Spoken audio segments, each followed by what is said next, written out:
Get out, you ghetto trash! You don't belong here!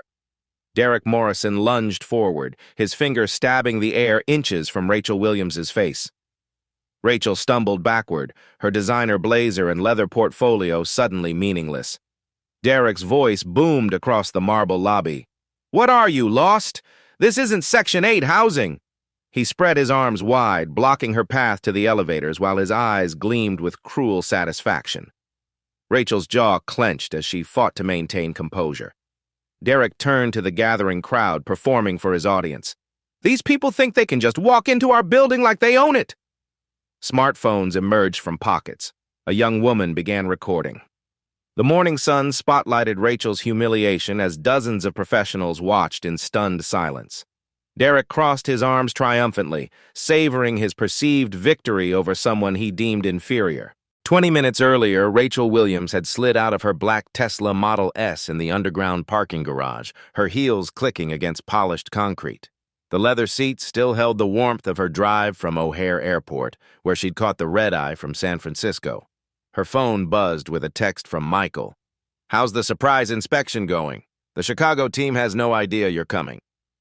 Rachel smiled, tucking the phone into her Hermes handbag. After months of disturbing reports about workplace culture at their newest office location, she'd decided to see things firsthand.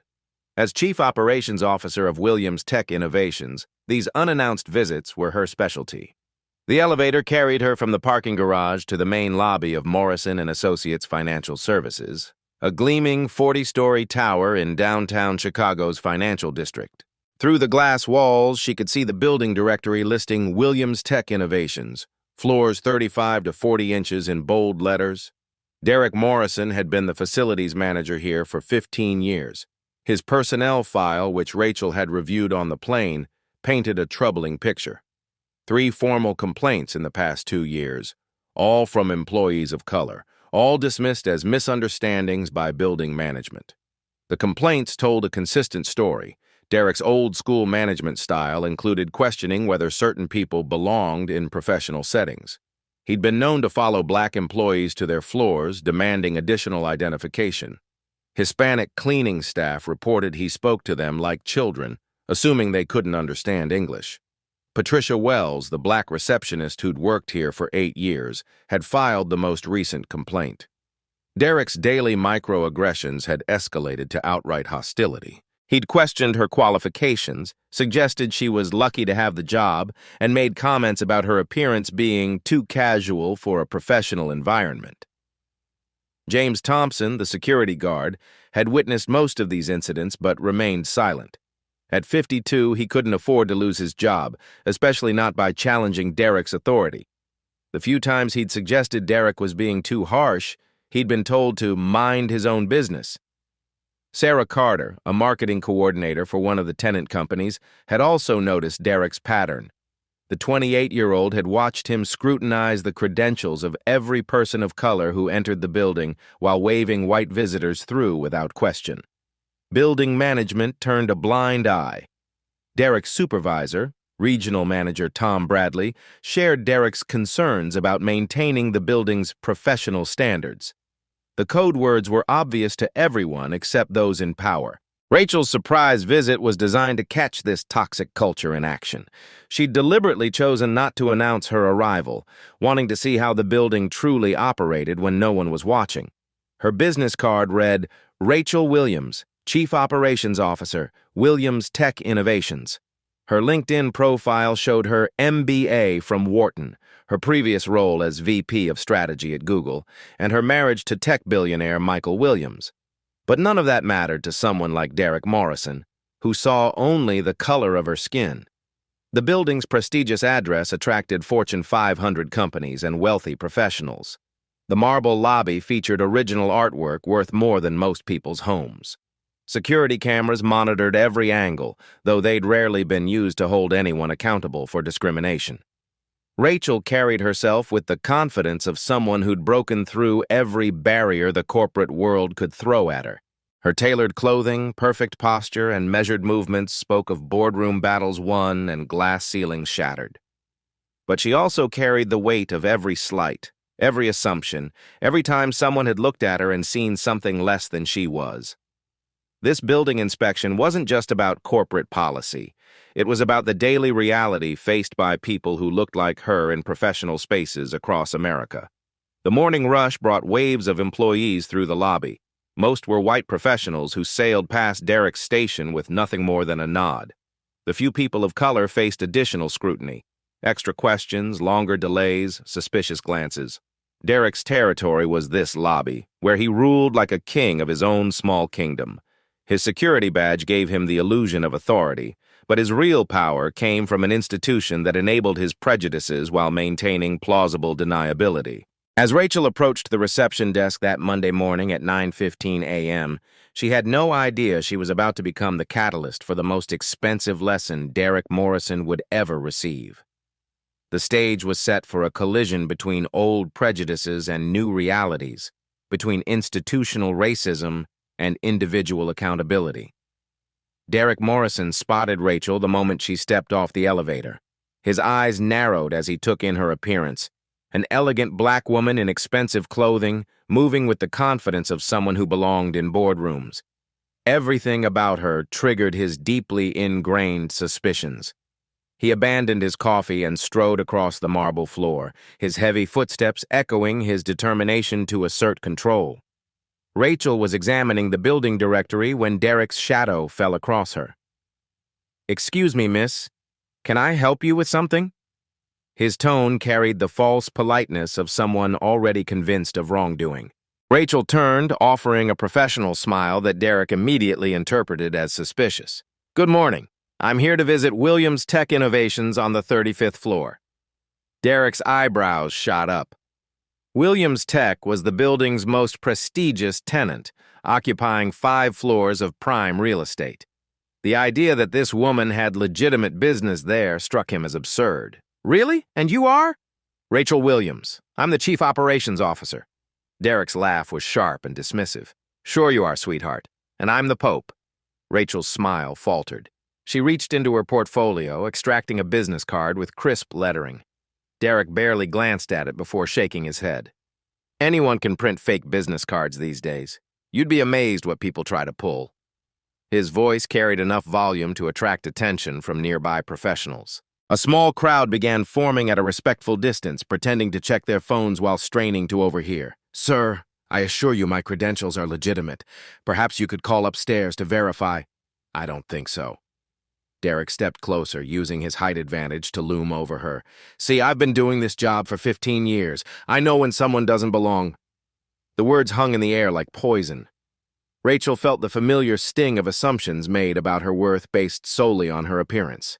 But she also felt something else, a strategic patience born from years of navigating hostile corporate environments. "What exactly makes you think I don't belong here?" Derek's face flushed red. The direct question forced him to confront the racism he preferred to keep hidden behind professional language. "Look, lady, this is an upscale business district. We have standards to maintain, security protocols. You can't just walk in here expecting access to restricted areas." "Restricted areas? The 35th floor is a regular office space." "Not for people like you." The words slipped out before Derek could stop them. Several witnesses gasped audibly. Sarah Carter, who had been watching from near the reception desk, pulled out her phone and began recording. Rachel remained perfectly still, her voice steady despite the rage building inside her. "People like me?" Derek realized his mistake but doubled down rather than back down. "Yeah, people who obviously don't have legitimate business here. People who think they can just walk into any building and demand access." "Based on what evidence? Based on common sense?" Derek's voice rose to a shout. "You think I was born yesterday? I see the games people play trying to get into buildings they don't belong in." Patricia Wells watched from behind the reception desk, her heart pounding as she witnessed Derek's discrimination on full display. She wanted to intervene but knew speaking up would cost her job. Her own experiences with Derek flooded back. The daily microaggressions, the questioning of her qualifications, the subtle suggestions that she was lucky to have her position. James Thompson shifted uncomfortably near the security station. He'd watched Derek target people of color for years, but had never seen it escalate this quickly or publicly. His conscience battled with his need for employment as he witnessed the systematic harassment he'd been complicit in through his silence. Rachel made a calculated decision. Rather than end this confrontation immediately by revealing her true identity, she would let Derek expose himself completely. Too many people like Patricia had suffered in silence. This moment could serve a larger purpose. "Sir, I'm simply trying to visit an office in this building. What specifically about my appearance suggests I don't belong here?" Derek's face twisted with frustration. The elegant way Rachel spoke, her obvious education and professionalism, created cognitive dissonance with his prejudiced assumptions. "Don't try to make this about race," he spat. "This is about security, about protecting legitimate businesses from what? From people who don't belong. People who might be here to steal something or cause trouble or sell drugs or whatever it is your people do." The lobby erupted in shocked murmurs. Derek's mask had completely slipped, revealing the ugly truth beneath his professional facade. "My people?" Rachel's voice remained steady as a surgeon's hand. Derek's chest heaved as he realized he'd gone too far, but pride prevented retreat. "Yeah, people who think they can just walk into our buildings, into our neighborhoods, and take what doesn't belong to them." The gathering crowd now numbered nearly 30 people. Office workers had abandoned their elevators and coffee runs to witness the spectacular display of racism unfolding in their lobby. "Our buildings?" Rachel repeated. "Who exactly do you think owns this building, Mr. Morrison?" Derek's name tag had given away his identity, and Rachel filed the information away for later use. His face darkened at her question. "People who earned their place here. People who worked hard and didn't expect handouts." "And you assume I haven't worked hard? Please, look at yourself. You probably got where you are through affirmative action, diversity quotas, playing the victim card." The accusations poured out like water from a broken dam. Years of resentment and racial animosity flooded the marble lobby as Derek revealed his true beliefs about successful people of color. Sarah Carter's phone camera captured every venomous word. Several other witnesses had begun recording as well, sensing they were documenting something that would have serious consequences. "So, in your professional opinion," Rachel said carefully, "I couldn't possibly have earned my position through merit? Not in a company like Williams Tech. That's serious business, not some community outreach program." Derek's dismissal of her claimed employer revealed another layer of his prejudice. In his mind, prestigious companies only hired people of color as token gestures rather than based on qualifications. "I see. And what evidence do you have that Williams Tech engages in tokenism?" "Common sense. These big companies have to meet their diversity numbers, so they hire people like you whether you're qualified or not." The lobby had gone completely silent except for Derek's heavy breathing and the soft clicking of phone cameras. At least a dozen professionals stood frozen, their morning routines forgotten as they witnessed discrimination happening in real time. Derek pulled out his radio, speaking loudly enough for everyone to hear. "This is Morrison. I need backup in the main lobby. We have a hostile individual making false claims and refusing to comply with security directives." Rachel's eyebrows rose slightly. "Hostile? I haven't raised my voice once. Your attitude is hostile. Your refusal to accept reality is hostile. Your presence here is hostile." Derek's backup arrived. Two younger security guards who looked uncomfortable with the situation, but followed their supervisor's lead. The younger guard, Marcus Rodriguez, had himself experienced Derek's subtle prejudice and felt sick watching it displayed so openly. "Gentlemen," Derek announced loudly, "this individual is trespassing, making fraudulent claims about employment, and becoming increasingly belligerent. She needs to be removed from the premises immediately." The guards hesitated, looking between Derek's purple face and Rachel's composed dignity. Something about the situation felt fundamentally wrong, but challenging Derek meant risking their jobs in a tight employment market. Rachel looked at the three men surrounding her, then at the crowd of witnesses whose phones were capturing every moment. Her voice remained steady as she spoke words that would soon change everything.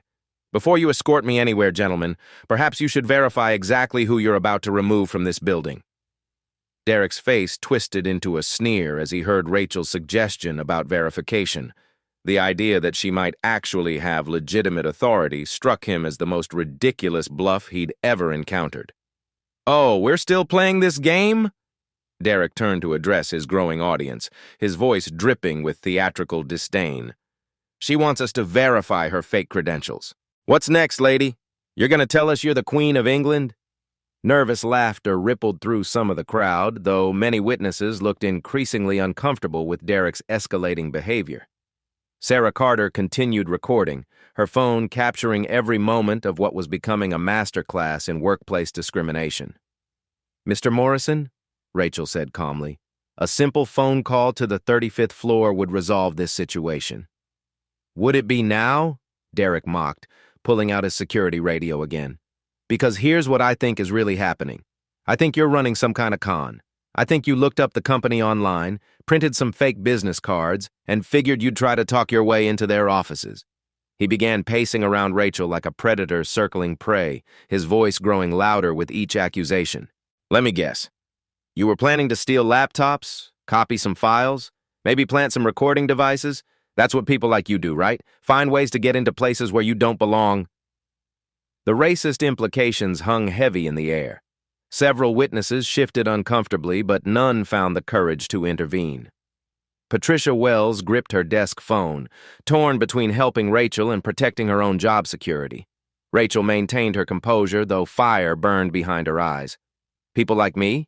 Yeah, criminals, thieves, people who think they can scam their way into legitimate businesses." Derek was working himself into a frenzy, feeding off what he mistook for support from his silent audience. His 15 years of unchecked authority had convinced him that his prejudices were not only acceptable, but admirable. "You know what really gets me?" Derek continued, his voice rising to near shouting levels. "You people always want to make everything about race when you get caught, like we're supposed to feel guilty for protecting our property." "I haven't mentioned race once," Rachel pointed out quietly. "You don't have to. It's written all over your face. That victim mentality, that entitlement, thinking the world owes you something just because of your skin color." The younger security guard, Marcus Rodriguez, felt his stomach turn.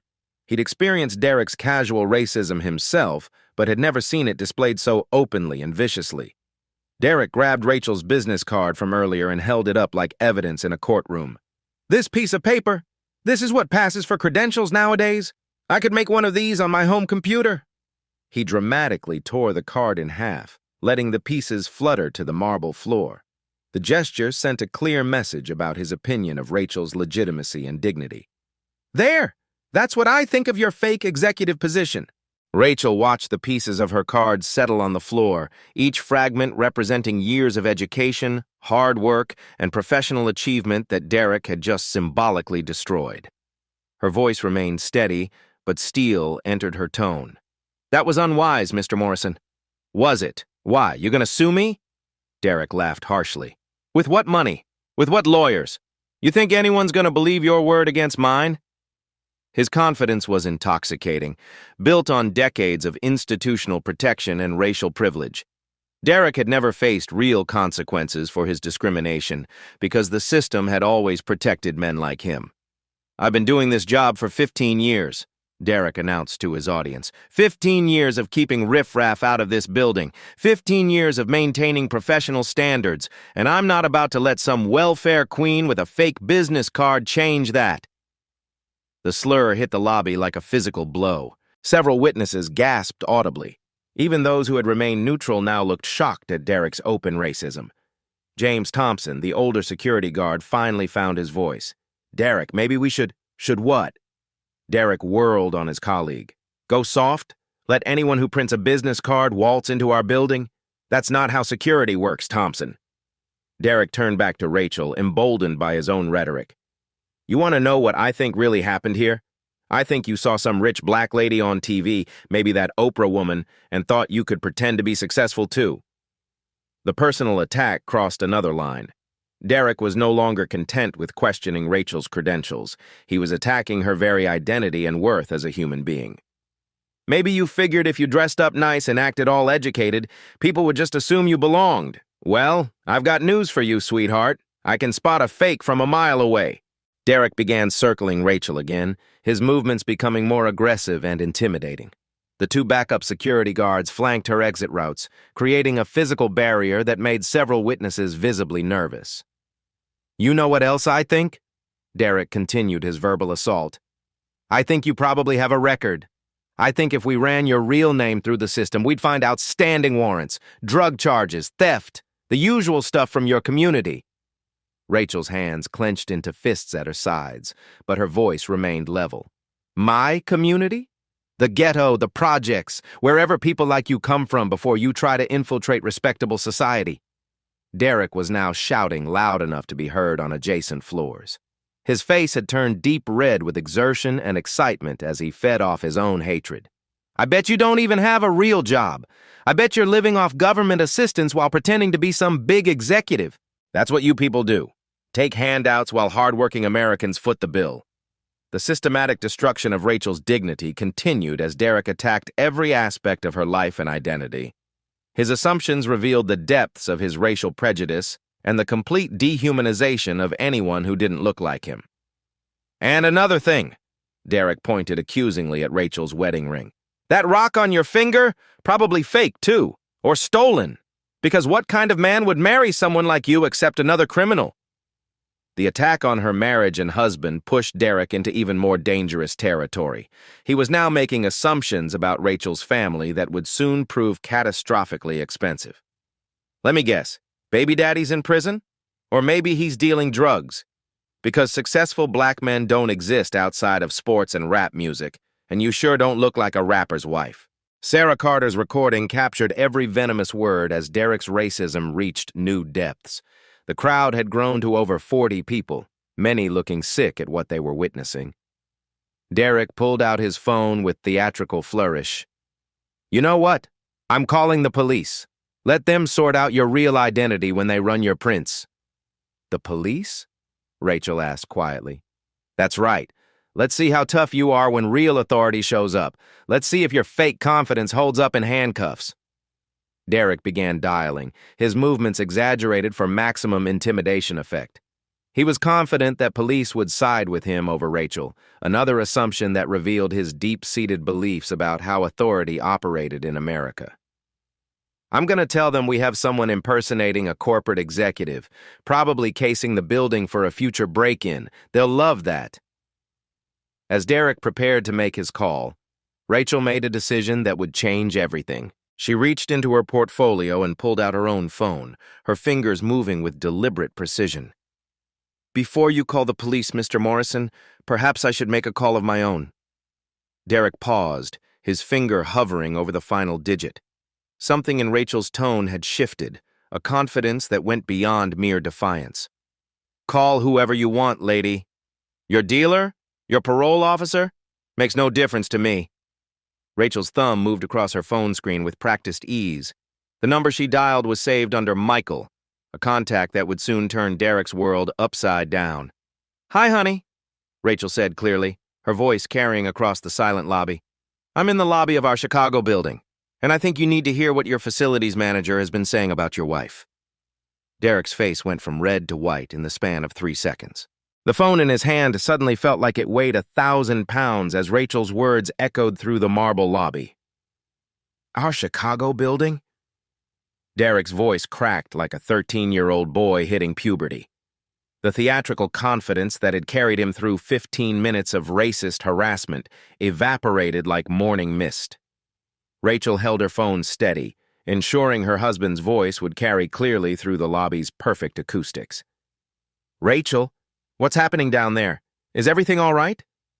The voice belonged to Michael Williams, a name that appeared on the building directory, on the company letterhead, and on Derek's own paycheck. The tech billionaire whose wedding photos had graced the covers of Forbes and Fortune magazines. The man whose biography Derek had probably read while Googling his own employer. Well, honey, Rachel continued with crystalline clarity, your facilities manager, Derek Morrison, has spent the last 20 minutes explaining why people like me don't belong in professional buildings. He's also shared some interesting theories about my employment history, my criminal record, and our marriage. The silence in the lobby was deafening. 40-plus witnesses stood frozen, watching Derek's career implode in real time. Sarah Carter's phone captured every moment of the most expensive mistake in corporate security history. Michael Williams' voice carried the quiet authority of a man who controlled billions of dollars and thousands of jobs. Derek Morrison, put him on the phone. Derek's hands shook as he stared at Rachel's extended phone. The device might as well have been a loaded gun pointed at his future. His mouth opened and closed soundlessly, his brain struggling to process the catastrophic reversal of fortune. I don't. This can't be. Mr. Morrison, Rachel said with deadly calm. My husband would like to speak with you. The gathering crowd pressed closer, sensing they were witnessing history. Patricia Wells emerged from behind the reception desk, her eyes wide with vindication and terror. James Thompson stood paralyzed, realizing his own complicity in years of institutional racism. Derek's hand trembled as he reached for the phone, then jerked back as if it were electrified. This has to be some kind of trick. Rachel's eyebrows rose slightly. A trick? Are you suggesting I'm impersonating my own husband? Derek Morrison. Michael Williams' voice cut through the lobby like a blade. Take the phone. The command carried the weight of absolute authority. Derek had no choice but to accept the device, his sweaty palm nearly dropping it twice. Mr. Williams? Sir, there's been a terrible misunderstanding. Has there? Michael's voice was glacial. Because from what I just heard, you've been quite clear about your understanding. You understand that my wife doesn't belong in professional buildings. You understand that successful black people are frauds. You understand that our marriage is somehow illegitimate. Derek's face cycled through shades of gray as each word landed like a physical blow. The lobby watched him crumble in real time, his authority and confidence disintegrating before their eyes. Sir, I had no idea. If I had known who she was. If you had known who she was, you would have treated her differently? Michael's question was a trap wrapped in silk. So your behavior depends on someone's connections rather than their basic human dignity? Derek realized he was digging his grave deeper with every word. No, sir, that's not what I meant. What did you mean when you called my wife ghetto trash? What did you mean when you suggested she was a criminal? What did you mean when you tore up her business card and threw it on the floor like garbage? Each question hit Derek like a sledgehammer. The witnesses around him began pulling out their own phones, realizing they were watching a master class in accountability being delivered by one of America's most powerful executives. Mr. Williams, please, I was just doing my job. Your job is to provide security, not to racially profile my employees and family members. Your job is to assist building tenants, not to humiliate them based on their skin color. Derek's legs began to shake. 15 years of employment, his pension, his reputation, his entire future was evaporating with each word from his ultimate boss. Sir, if you could just give me another chance. Another chance? Michael's laugh was devoid of humor. Derek, you've had 15 years of chances. You've had chances every time you targeted an employee of color. You've had chances every time someone filed a complaint that was mysteriously dismissed. You've had chances every time you chose prejudice over professionalism. The lobby had become a courtroom, with Derek as the defendant facing the most powerful judge in his professional universe. Derek Morrison, you are terminated immediately. Your access to this building is revoked. Security will escort you out within the next 5 minutes. Human Resources will contact you about the return of company property and the forfeiture of your pension benefits. Derek's knees buckled. The financial implications hit him like a tsunami. No job, no pension, no references, no future in building management. At 55 years old, he was unemployable in his field. Please, Mr. Williams, I have a mortgage, I have bills. You should have considered those obligations before you decided to humiliate my wife in front of 40 witnesses while being recorded on multiple phones. Rachel gently took her phone back from Derek's nerveless fingers. Around the lobby, the witnesses stood in stunned silence, watching justice being delivered in real time. Derek Morrison, who had ruled this lobby like a tyrant for 15 years, now stood as powerless as every person of color he had ever targeted. The reversal was complete. Derek Morrison stood in the center of the marble lobby like a man facing execution. The phone call had ended, but Michael Williams' words still echoed through the space, each syllable a nail in the coffin of Derek's career. This can't be happening, Derek whispered, his voice barely audible. This is all a big misunderstanding. Rachel slipped her phone back into her purse with calm precision. Her voice remained steady as she addressed the man who had spent 20 minutes destroying her dignity. Mr. Morrison, there's no misunderstanding. 40 people just watched you reveal exactly who you are. Derek's eyes darted frantically around the lobby, searching for allies among the crowd of witnesses. Instead, he found only disgust, shock, and cold judgment from people who had seen his true character exposed. "You don't understand," Derek pleaded, his voice cracking with desperation. "I've worked here for 15 years. I was just trying to maintain security standards." Patricia Wells stepped forward from behind the reception desk, her voice shaking with years of suppressed anger. "Security standards? Is that what you call questioning my qualifications every day, telling me I'm lucky to have my job?" Derek's face paled as he realized other victims were finding their voices. The foundation of his little kingdom was crumbling beneath his feet. "Patricia, You never meant what?" Patricia's voice grew stronger. "You never meant to make me feel like I didn't belong here?" James Thompson stepped forward, guilt finally overwhelming his self-preservation instincts. "Derek, I've watched you target people based on skin color for years. I should have spoken up sooner." Derek whirled toward his colleague, panic replacing arrogance. "Thompson, you know I'm not racist. I treat everyone fairly." "Do I?" James's voice was heavy with regret. "I've seen you wave white visitors through while demanding extra ID from every person of color." Sarah Carter held up her phone, screen still recording. "I have 23 minutes of video showing exactly who you are. Every slur, every assumption, every moment of cruelty." Derek's eyes fixed on the phone like it was a weapon. "You can't use that. I didn't consent to being recorded." "This is a public space," Sarah replied coolly. "And you were speaking loud enough for everyone to hear." The elevator doors opened with a soft chime, revealing building security officers summoned by management. Their faces were grim as they approached Derek with practiced efficiency. "Mr. Morrison," the lead officer said formally, "surrender your access badge and keys immediately." Derek's hand moved instinctively to protect the badge that had been his source of authority for 15 years. "You can't do this. I have rights." "You had a contract," the officer corrected. "It included a morality clause you've just violated spectacularly." Derek fumbled with his badge holder, fingers shaking so badly he could barely unhook the lanyard. The plastic card that had given him power over others now felt like a weight around his neck.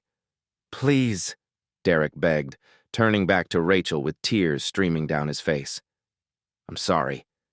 I didn't know who you were." Rachel's expression remained impassive. "The problem isn't that you didn't know who I was. The problem is that you thought it didn't matter." The security officers flanked Derek, making it clear his time was over. Around the lobby, witnesses captured the final moments of his downfall on their phones. "My pension," Derek whispered. "My benefits. Everything's gone." "Yes," Rachel said simply. "Just like the dignity you tried to take from me and every other person of color who's walked through these doors." Derek's shoulders sagged as the full weight crashed down. 15 years of employment, gone. His professional reputation, destroyed. His financial security, eliminated. The officers began escorting Derek toward the exit, his walk of shame taking him past every witness to his racist tirade. The marble floor that had echoed with confident footsteps now amplified his shuffling defeat. "This will ruin me," Derek said to no one in particular. "Good," Patricia Wells replied from behind her desk. "Maybe now others like you will think twice." The elevator doors closed behind Derek Morrison, removing him from the building he had controlled through fear and prejudice for 15 years. In the lobby, witnesses stood in stunned silence, processing what they had seen. Rachel straightened her blazer and checked her watch. She still had a surprise inspection to conduct, but the most important work had already been done. Derek's removal was just the beginning of the changes coming to this building. Justice had been swift, public, and absolute. 3 days after Derek Morrison's termination, Sarah Carter's video exploded across social media platforms like wildfire. The 23-minute recording, posted with the hashtag #JusticeForRachel, garnered 2 million views within the first 24 hours. The video's impact was immediate and devastating. Major news networks picked up the story, with CNN, Fox News, and MSNBC all featuring segments about workplace discrimination in corporate America. Derek's face became synonymous with institutional racism, his name trending on Twitter alongside terms like karma and accountability. This is Susan Martinez reporting from Chicago, where a facilities manager's racist tirade has cost him everything, the CNN correspondent announced from outside the Morrison & Associates building. Derek Morrison's 15-year career ended in spectacular fashion when he targeted the wrong person, the wife of his own boss. The story resonated beyond social media outrage. Federal investigators from the Equal Employment Opportunity Commission launched a formal investigation within 48 hours, their interest piqued by the clear documentation of systematic discrimination. "We've received over 30 complaints about Mr. Morrison's conduct spanning the last decade," announced EEOC Director Maria Rodriguez during a press conference. "This video provides unprecedented evidence of patterns we've been investigating for years." The investigation revealed a paper trail of dismissed complaints, ignored reports, and institutional cover-ups. Patricia Wells' harassment claims, previously buried in human resources files, suddenly became smoking gun evidence of a toxic workplace culture. Derek's personal life disintegrated as quickly as his professional reputation. His wife, Susan, filed for divorce after video clips of his racist rants appeared on her Facebook feed, shared by horrified neighbors and former friends. "I don't know the man I saw in that video," Susan told a reporter from the Chicago Tribune. 23 years of marriage, and I never knew he harbored such hatred. I can't be associated with that poison." Derek's 2 adult children publicly disavowed their father's actions on social media. His daughter Jessica, a teacher in suburban Chicago, posted a statement saying, "The man in that video doesn't represent the values I was raised with or the person I choose to be." Financial ruin followed social exile. Derek's termination included forfeiture of his pension benefits due to the morality clause violation. His attempts to find new employment were futile. The video had made him unemployable in any customer-facing role. "I applied to 47 jobs in 3 weeks," Derek confided to his court-appointed attorney. "The moment they Google my name, it's over. I'm financially destroyed." Legal consequences mounted daily. Rachel Williams filed a federal discrimination lawsuit seeking damages for emotional distress, defamation, and violation of her civil rights. The suit named both Derek personally and Morrison & Associates as defendants. "This case represents a clear pattern of institutional racism that went unchecked for years," announced Rachel's attorney, prominent civil rights lawyer David Carter. "My client's experience was traumatic, but it also exposed systemic problems that have harmed countless others." The lawsuit opened floodgates for additional claims. Patricia Wells filed her own federal suit, citing years of harassment and a hostile work environment.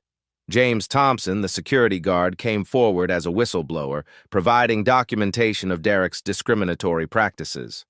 "I have emails, incident reports, and recorded conversations showing how complaints about Derek were systematically buried," Thompson testified before federal investigators.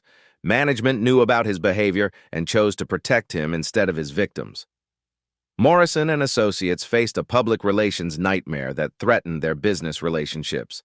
Major corporate clients began canceling contracts, unwilling to be associated with a company that had enabled systematic racism.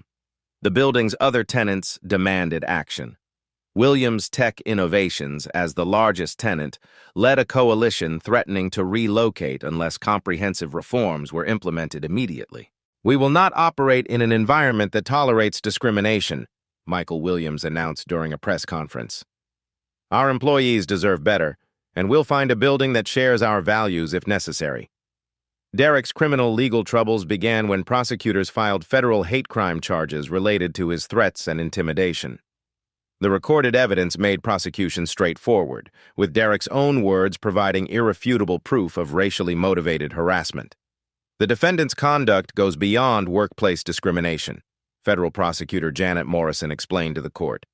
"His threats, intimidation, and systematic targeting of individuals based on race constitute criminal behavior under federal hate crime statutes." The trial became a media spectacle, with Derek's racist rants played repeatedly in courtrooms and on television. His defense attorney struggled to mount any credible argument against video evidence that showed Derek's true character. Expert witnesses testified about the psychological impact of Derek's behavior on his victims. Dr. Angela Washington, a specialist in workplace trauma, explained how systematic discrimination creates lasting emotional damage. The defendants' actions weren't isolated incidents, Dr. Washington testified. They represent a pattern of psychological terrorism designed to make people of color feel unwelcome and unsafe in professional environments. The courtroom gallery was packed with Derek's victims, who had found courage to speak publicly about their experiences. Patricia Wells delivered powerful testimony about years of daily microaggressions and systematic harassment. "Every morning, I dreaded coming to work," Patricia told the court through tears. "Derek Morrison made me question my worth, my qualifications, and my right to exist in that space. The damage he caused will take years to heal." Derek's sentencing hearing drew national attention. Federal Judge Patricia Thompson, herself a black woman who had faced similar discrimination, delivered a scathing rebuke before announcing the maximum penalty under federal guidelines. "Mr. Morrison, your actions represent the worst of American workplace culture," Judge Thompson declared. "You used your position of authority to terrorize innocent people based solely on their race. This court will send a clear message that such behavior has serious consequences." Derek received 18 months in federal prison, followed by 2 years of supervised probation. He was also ordered to pay $2.3 million in damages to his victims and perform 2,000 hours of community service focused on racial reconciliation. The financial penalties destroyed Derek's remaining assets. His suburban home went into foreclosure, his retirement accounts were seized, and his professional certifications were permanently revoked.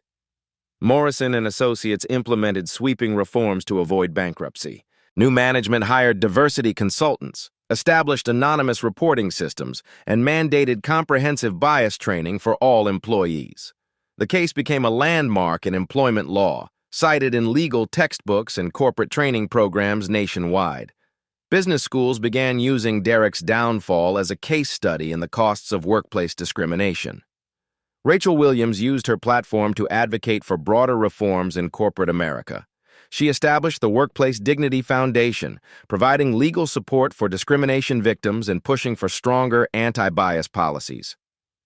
Derek Morrison's behavior wasn't an aberration, Rachel explained during her foundation's launch. "It's a symptom of systemic problems that require systematic solutions. We're going to make sure his victims didn't suffer in vain." The video of Derek's racist tirade continued to circulate, serving as a permanent reminder that prejudice and hatred have real consequences in the modern world. 6 months after Derek Morrison's sentencing, Rachel Williams stood in the renovated lobby of what was now called the Williams Business Center. The marble floors still gleamed under morning sunlight, but the atmosphere had transformed completely. "Good morning, Mrs. Williams," called out Patricia Wells, who now served as the building's director of tenant relations. Her promotion had come with a significant salary increase and the respect she'd always deserved. The fear that once shadowed her daily routine had been replaced by confidence and purpose. Rachel smiled warmly, remembering the scared woman who had watched silently during Derek's racist tirade. "Good morning, Patricia. How are the new diversity training sessions going?" "Phenomenally well," Patricia replied, her voice filled with pride. "We've had 0 discrimination complaints since implementation. The anonymous reporting system you suggested has created an environment where people feel safe speaking up." The changes extended far beyond policy updates. James Thompson had been promoted to head of security after his whistleblower testimony, his guilty conscience transformed into active advocacy for workplace justice. The building now employed a diverse security team trained in cultural sensitivity and de-escalation techniques. Sarah Carter's viral video had become more than internet content. It evolved into a powerful tool for corporate education. Major companies across America now use the footage in mandatory bias training, showing employees the real-world consequences of unchecked prejudice. The Derek Morrison video has been viewed over 50 million times, Sarah explained during a recent interview with 60 Minutes. But more importantly, it sparked conversations in boardrooms across the country about accountability and institutional change. Derek Morrison himself had become a cautionary tale studied in business schools and law enforcement academies. His name appeared in employment law textbooks alongside other landmark cases of workplace discrimination. After serving 14 months of his 18-month sentence, Derek was released to a halfway house in suburban Chicago. His world had shrunk to minimum wage jobs and court-mandated community service at racial reconciliation centers. "I lost everything," Derek admitted during a mandatory counseling session. "My career, my family, my reputation, my future, all because I couldn't see past the color of someone's skin." His ex-wife Susan had remarried and moved to California, taking their remaining assets and cutting all contact. His children maintained their public disavowal, refusing to associate with the man whose hatred had destroyed their family name. Derek's financial ruin was complete. His foreclosed home had sold for a fraction of its value, the proceeds going directly to his victims through court-ordered restitution. He lived in a studio apartment working night shifts at a warehouse, one of the few employers willing to hire someone with his criminal record. "Sometimes I lie awake thinking about that day," Derek confessed to his parole officer. 20 minutes of showing my true character cost me everything I'd worked for over 50 years. The Workplace Dignity Foundation that Rachel established had grown into a national organization with chapters in 37 states. The foundation provided legal support for discrimination victims while pushing for stronger anti-bias legislation at federal and state levels. Derek Morrison's case proved that accountability is possible, Rachel explained during a keynote address at the National Civil Rights Convention. But individual justice isn't enough. We need systematic change to prevent future Derek Morrisons from terrorizing workers. The foundation's impact extended beyond legal advocacy. They'd successfully lobbied for stronger hate crime legislation, mandatory bias training for managers, and anonymous reporting systems in federal buildings. Corporate America had taken notice. Companies began implementing Morrison protocols, comprehensive anti-discrimination policies designed to prevent the kind of institutional racism that had flourished unchecked for years. Rachel's surprise inspection that Monday morning had accomplished far more than she'd originally intended. What began as a routine corporate visit had evolved into a movement for workplace justice that continued to grow 6 months later. Discrimination thrives in silence and dies in the light of accountability, Rachel told a packed auditorium at Harvard Business School. Derek Morrison thought he could humiliate me because no one had ever held him accountable before. He learned that every action has consequences. The audience of future business leaders hung on every word, understanding they were hearing from someone who had turned personal trauma into systematic change. Derek Morrison's racist tirade had lasted 23 minutes. The consequences would last forever. His victims had found justice, healing, and purpose. His enablers had been removed or reformed. His institution had been transformed from a place of discrimination into a model of inclusion. But perhaps most importantly, his downfall had sent a message that echoed through corporate boardrooms across America. Prejudice has a price, and that price is everything. If this story moved you, share it with someone who needs to hear it. Comment below with your own experiences with workplace discrimination. Your voice matters. Follow for more stories of justice prevailing over prejudice. Have you ever witnessed discrimination in your workplace? What did you do about it? And more importantly, what will you do next time? Because there will be a next time, and someone's dignity will depend on your courage to speak up. The story you heard today wasn't cleaned up. It was told exactly as it happened. At Black Voices Uncut, we believe that's the only way truth can live. If you felt something, hit like, comment, and your reaction, and subscribe. Every week, we bring you voices that refuse to be silenced.